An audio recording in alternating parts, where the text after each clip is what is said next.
baravuga menshi ndibaza iyo J-Stone yava. Babonye mpagaze bifuza ko nsubira hasi, banyifuriza gupfa sinzi ico nabagiriye, ariko nzi ko ubuzima bwanjye butari mu maboko yabo. Nagiye mpura n'akaga ariko sinigeze mpunga, nagiye nacimwe J-Stone igeze acika indege. Abo bavuga nabi baba barya ku masimu, njyewe nkarya ku kuri, niyo mpamvu ndiho n'ubu ngubu.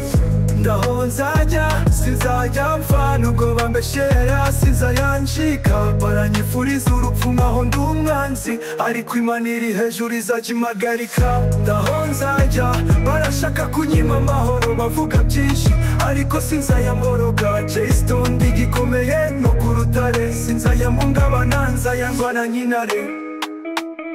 Wavuga iki ku bantu bafite umutima mubi, basenga urupfu rwa J-Stone ariko ubuzima bukabacika? Bambona nseka bakibaza uko nabigenje, batazi ko mfite imbaraga, ntavugwa mfite indego nasenya. Niba wumva ibi menya ko ndi umugabo, ndicaye ku ntebe y'imari sinjya nicira bugufi. Bavuga ngo ndashira nyamara ndacyahumeka, kandi igihe cyose mpumetse J-Stone azajya avuga nk'umugabo.